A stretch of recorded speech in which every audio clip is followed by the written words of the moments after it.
What's going on, guys? Welcome back. Poker Trainer Sean here. Sorry, I haven't been around in a while. I won't go into detail about kind of why I haven't been uploading, but it was nothing serious. We're gonna jump back into this. You're gonna see kind of more battles coming to the channel as of this season. We have, about 2 days ago I finished drafting for the PTL, which I used to upload. I did used to upload season 1, I was out for season 2, now we're back for season 3. Also in the UBC, which is another league which I first started uploading when I first actually started my channel. We are into the playoffs in season 3.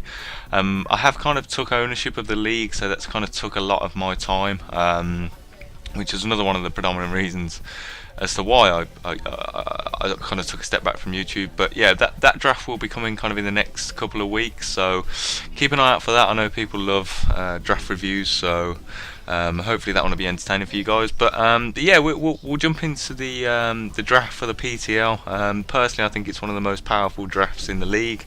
And once I kind of combine all the mons at the end, you can see kind of how it works together, and then I'll put some context into it.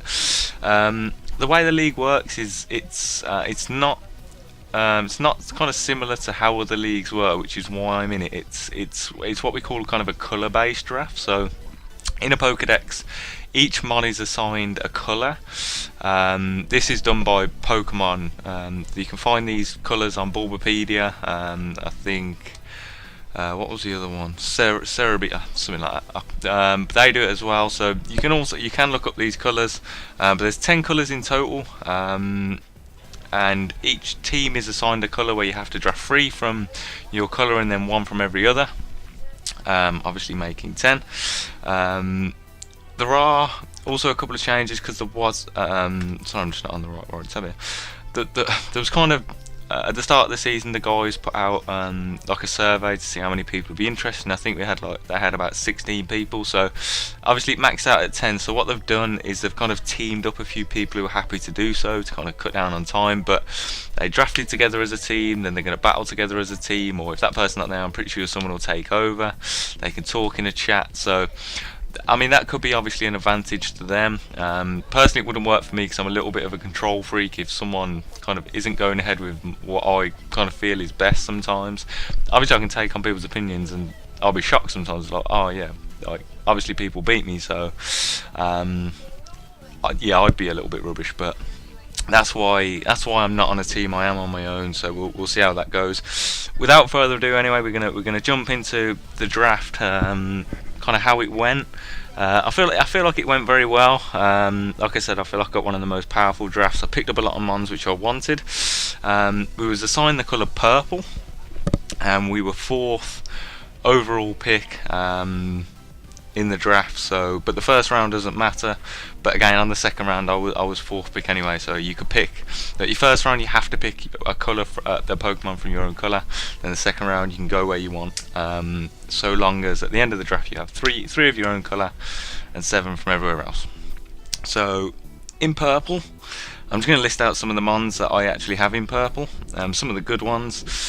We've got firstly Nidoking, we have Colorado Oyster, we have Gengar, Weezing, Starmie, Ditto, Espeon, Gligar. I'm classing that as good because stick an Eviolite on it, it can take some hits. Sorry about that. We got Mantine, which personally I don't really get on with. We've got Sableye, which can also be a Mega. Oh, that's another thing about Megas.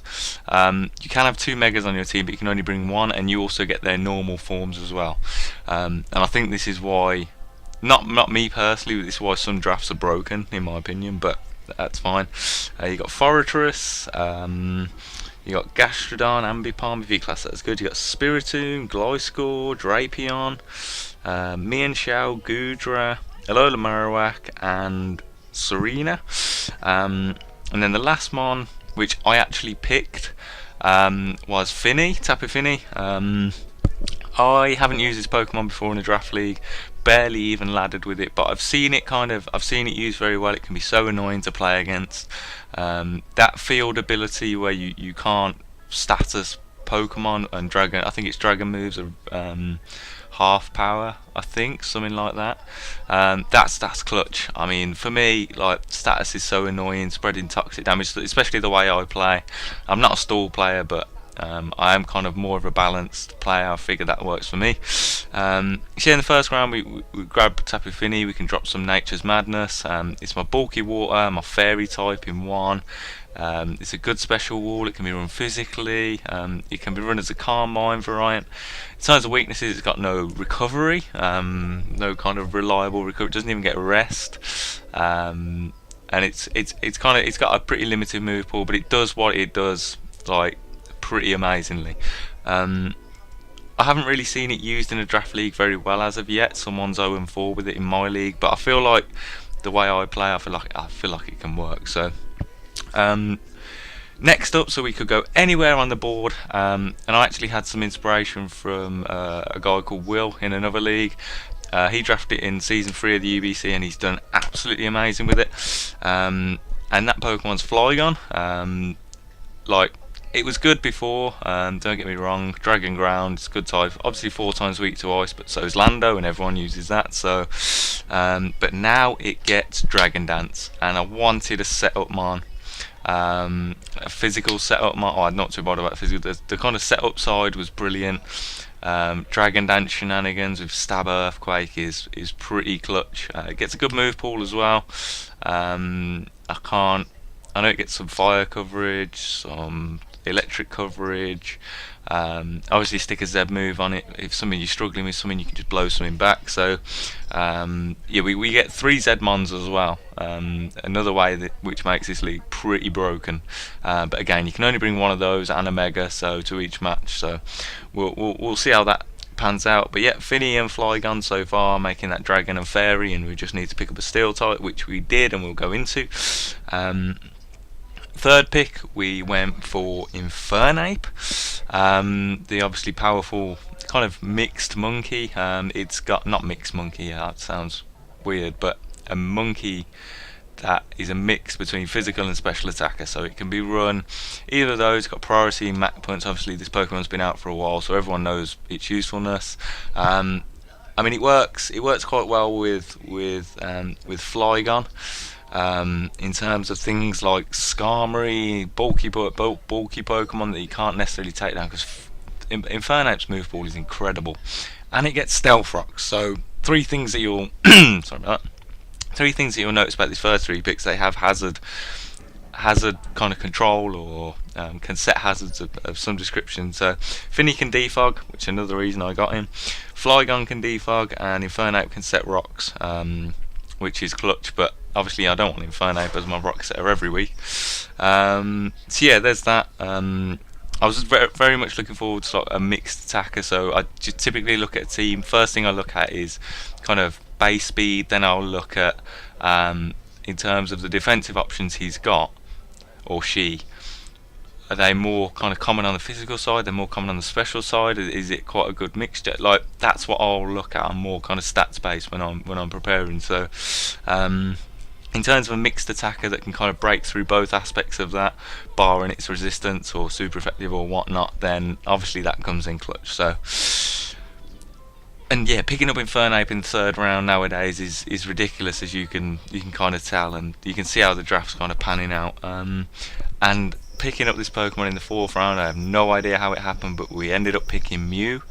Since I got into Pokemon, my first ever league, I was super excited to pick up Mew. I didn't know like how good it was, how common it was, but I thought, you know what, this Pokemon's got all the moves. It's got 100 base stats. How bad can it be? And it went in the 1st round. And I was like, well, obviously it's that good. So we didn't manage to use it. In kind of previous seasons, I've been kind of getting used to Pokemon, different kind of newer Pokemon that are out, and all those kind of things. I haven't actually had a chance to use Mew kind of competitively, and now's that chance. Yeah, that versatility. And more so kind of that option when you're a little bit stuck in prep, like, oh, what can kind of sweep, what can wall break. Like Mew, you can always kind of head to Mew and go, like, this is probably a Pokemon that is going to put a dent in his team somewhat. Sub Nasty Plot, Sub Calm Mind, Nasty Plot 3 attacks, obviously the support set, which is so common with Wisp, Defog, Rocks. and knock off usually. You know, it can be run physical with I think it's focus punch, can run special. It's got T-bolt. It's got so much coverage that it's pretty impossible to prepare for, and kind of stick a Culber berry on it as well, or I don't know what the ghost reduction berry is. But yeah, Culber berry usually helps kind of with setup. It helps with kind of that kind of core dart weakness, which is what most people aim to hit it on, because it's so bulky. Yeah, so I'm super excited to use Mew, and hopefully you'll get to kind of see a good side of Mew this season, because I'm pretty sure I'll be bringing it a lot. Fifth round, we went with Thundy T. So we're looking at my team, bar kind of Finny, we didn't, and maybe Mew, but if that's run support, then it could be a little bit of an issue. But kind of a bulky, not even Finny, a kind of more of a bulky water breaker. So most teams they go for some kind of bulky water Pokemon. So if I look across kind of the draft, you've got Pyukumuku in one team, you've got Gyarados and Tentacruel on the next team across.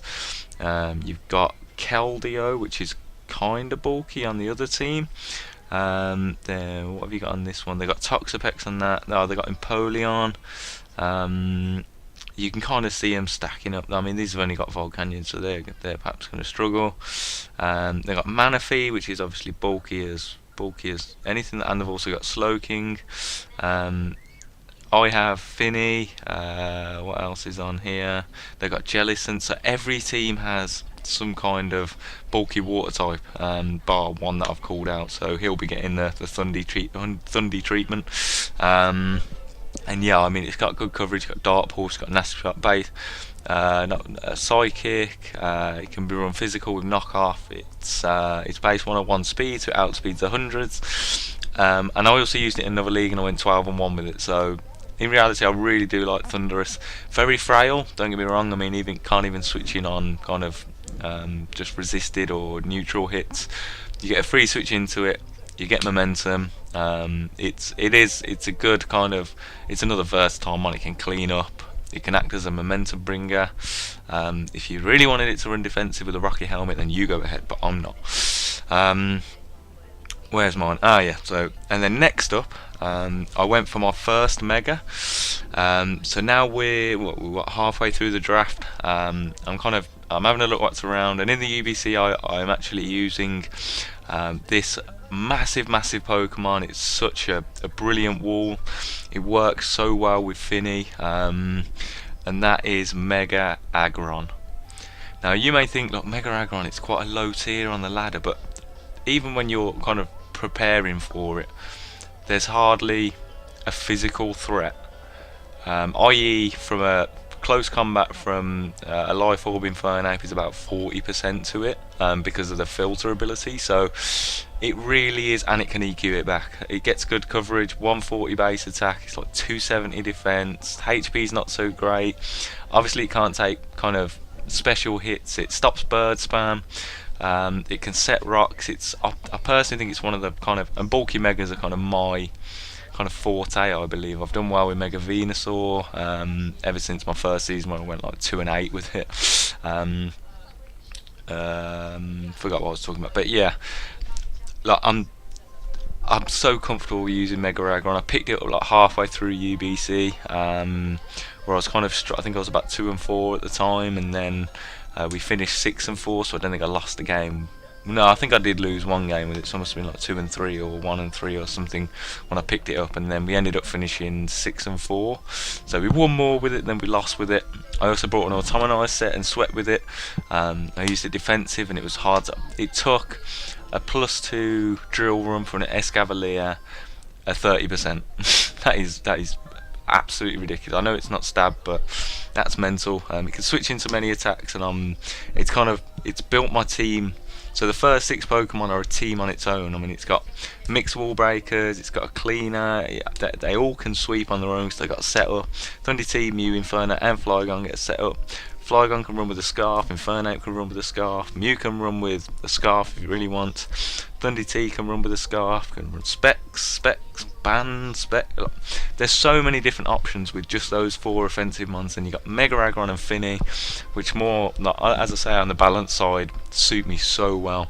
I've got every single one bar Thundy T. I've got some form of hazards or hazard control, which was important because for me, like, I struggle if I don't have great hazard removal. People pick up that weakness and it's exploited, and it can be a pain. So going into the next half of the draft, we're on the 7th round, and you will never believe what I picked up. 7th round, so I'm talking like there's 63 picks, and Bulu come round to me. Tapu Bulu. How on earth did I get this on my team? I don't know, but it works well with Finny on the basis that he resets the terrain, so he gets 5 turns of like using, like, boosting up its grass moves, and reducing the power of Earthquake. I thought it was reducing the power of ground type moves, but it's not. It's actually just Earthquake and Fissure. I think Fissure was one of them. I'm not ever going to use Fissure. I may do one day, and that will just be. I think I'll die if I ever hit a Fissure. So yeah, we picked up Bulu. We kind of are looking at my team. I had kind of an electric weakness somewhat, that Mega Aggron doesn't want to take it. Thundy T's got Volt Absorb, but it's weak to ice. Mew, I'm not going to use that as an electric wall every week. Infernape doesn't want to take hits. Flygon's weak to ice, so I'm thinking that most electric types are going to carry hidden power ice for a ground type. And Finny obviously doesn't want to take it, so Bulu can can come in on an electric attack, hit it back. It's a shame about the speed, but I mean, there's not much in Pokemon that wants to switch in. I don't know if you can actually hear the telly, but I'm just going to crank it down a little bit. I'm sorry if you can. Hopefully this ain't ruined it. We've got Bulu, and that's super clutch. Another offensive mon. It can be run AV if you want. You can do a ton with it, and if people see a Bulu on your team, like, they'll prep hard for it, and then like you'll be weak to like a Mew or Infernape, or it's kind of been made to be tough to prepare for as well. Like, I've tried to cover off a lot of types. I've tried to make kind of the least weaknesses possible. So yeah, next up, 8th round, so we're like 70 odd picks through. I picked up Nihilego. This is how broken this draft is, guys. I don't know, like, I understand that because it's tier based, it's balanced. Other people have kind of similar teams, but Bulu, Nihilego, Thundy T, Mew, Infernape, Flygon on the same team. What is going on? Nihilego was good because of the speed, and also I didn't have a poison type, I didn't have a rock type. So those two things, yeah, it's. I mean, it's not that hard a hitter, but it can be function very well. I don't know how well I'm personally going to use it. That ground weak, no, like, ground moves are so kind of common, but none of my prior Pokemon are actually weak to ground, bar Infernape. So yeah, and well, technically Aggron is, but it doesn't. It's not. It takes off the stab boost, I think, from ground attacks, which is nice. So yeah, we picked up Nihilego, another rock setter. I think Bulu and Thundy T are the only ones so far without some form of hazards or control. It got rocks. It's got good coverage. Got Dazzling Gleam, Psychic, Power Gem, Sludge Wave, obviously Thunderbolt. So predominantly for its switchings, it's got good coverage, and I'm super excited to use it. Next up, to bring a little bit more kind of bulk to the team. So we've got Finny and Aggron at the moment. I figured to kind of work well with those, it'd be good to get obviously some form of recovery in there. And the colours that I had left at this point, I had black. I still had my 2 purples to pick, and I had Manectric. There wasn't anything that could kind of support them very well. I wanted a decent dark type, so we had a look in the black tier, because obviously most dark types are black. That's not a racist comment, by the way. Don't judge me. So we decided to go with Umbreon. Like, wish support, it's super bulky. It can recover itself up. It can foul play the physical attackers. It can stall, like toxic stall. I don't like it's one dimensional. You know what it's going to do. Some teams are extremely weak to dark. Some teams aren't. And some people, like, if, for instance, what kind of made me think of this was, I've got Finny and Aggron as kind of my regular walls. Mew is more for support, so like if I'm lacking in health, I can switch in a Mew. If I need to desperately get rid of rocks to get Infernape in, or like and it's on low health, I don't always want to be using Mew as a support mon. Never. Like, this Pokemon has so much versatility, I barely want to use it as a support mon. Some weeks I will, but not this week. So Umbreon is there to kind of, if we have a certain weakness, Umbreon can patch it up, and Mew can be used as a sweeper. So that won't always be the case in terms of that's the structure of it, but that was my thought process. You can obviously do other things, but it's there as an option for me if I want to bring it. Next up, so we're going into the 10th round, so yeah, 12 mon teams. We had to kind of dip into our own tier because I had about 3 mons that were good enough to be drafted, in my opinion. One of those was Gengar. Picking Gengar in the 10th round of a draft is incredible, in my honest opinion. So yeah, it's a hard-hitting special attacker. That's another, like, you'll see the mixture. We've got a good mixture of physical, mixed, and special attackers, which is so important. Good mixture of typing, good mixture of hazards, bulk. I think if you'll see coming together that this, like, I'm actually really proud of this. I'm actually really proud of. I understand it's broken. It'll be more difficult with lower tier mons, but no, I've managed to pull this together, and I did it on the fly. I didn't prepare. So I am really kind of proud of it. But yeah, I'm clutch to use Gengar. I want to use the sub-disable set 1 week just to kind of be a little bit annoying. It can run Specs, it can run Scarf. It's like 108 speed or something. So hold on. No. So yeah, I'm super excited to use it. Poison. Obviously, it's lost its levitate ability, so that's a little bit annoying. Because it was only weak to what Dark and Ghost before, so it lost. So it's accrued a weakness, which is extremely unfortunate. But it still hits hard. It's still really fast, and it's still going to be a struggle to switch into if you don't have the right Pokemon. Next up, because the final 2 purple mons. I mean, no one could pick a purple mon before me, so I just left my last purple mon to my last pick to make sure this one got picked, and the last pick was the yellow one, and I mean, I can't remember what was available at the time, so looking at yellows are kind of a slim one. So you've got Raichu, you've got Jolteon, Zapdos, which have both gone at the time. You have Raikou, which had gone in the 2nd round. You had Irachi, which went in the 1st, Electivire, which went quite late, Crest, Victini, which went early, Kofag went quite early, same as Galvantula, Keldeo, and Coco, which went 1st round. So limited options. I had a look in there, and I thought Mega Manetric's just sitting there. Intimidate is clutch, another kind of electric immunity before it megas. Why not? I mean, I didn't see anything else in there that I wanted. So Manetric was just sat there. It had some good abilities. It's hard hitting. It's super fast. I think it's 130 after it mega evolves. So it'll be the quickest Pokemon on my team for one. Which, if I'm struggling with speed, then I'll bring it. So yeah, I mean, I won't be using it every week. I'm not entirely fond of Mega Manetric, but obviously, as kind of like my style suits Mega Aggron more, so we'll see. And then finally, to finish up the season 3 draft, we're dipping into our tier. What was the other Pokemon that was left?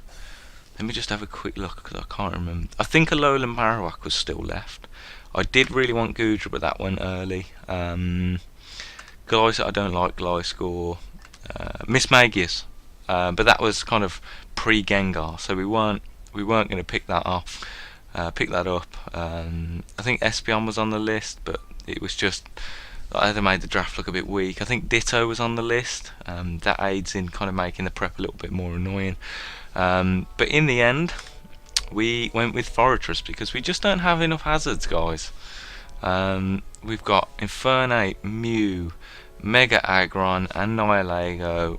So we got 4 Mons, and Fortress is just a laugh, really. So how I picked that up, it's kind of another bulky physical Mon as well, because Umbreon's going to be more on the special side. So if I really want to hazard stat someone that much, then Fortress is probably coming. It's an option I can look at. So yeah, that kind of wraps up the draft. So we have Finny, Flygon, Infernape, Mew, Thundee, Aggron, Bulu, Nihilego, Umbreon, Gengar, Mega Manectric, and Fortress. So extremely broken draft in my opinion. Super excited to use it. Yeah, I mean the first battle. So I'm not live recording. I'm actually going to be doing a team builder. It will just be one video. I'll be doing team builder to start the video, and then I'll go over the replay after the battle. That's the kind of structure in terms of, because that's less time intensive than doing a live, because it's quite annoying with leagues that aren't kind of as controlled as the GBA, trying to get it scheduled and someone going at the last minute, like I'm super busy, and you got all your recording equipment ready. It can be a little bit frustrating, so I'm not going to do it live. If we get to the playoffs, same with the UBC, I'm going to do it live. So hopefully we can get there. This PTL and the UBC has a lot of good competitors compared to like the first season, so there should be a picture on the screen finally of the draft. Any kind of updates in terms of trades, you can check my Twitter. We'll be putting them on there. I don't tweet as much as I should, but any kind of league updates, I'll be on Twitter ready to put it in front of you guys. So yeah, super excited to use it. I hope you guys are super excited to kind of watch those battles, and if you are from the PTL, then get ready to get beat. I'm ready to go 10-0 or 9-0 because it's only 9 weeks. Yeah, thanks for watching, guys. I will see you all maybe this weekend, maybe next weekend, depends on when the first battle is, because we've got a 2-week deadline. See you guys. Bye bye.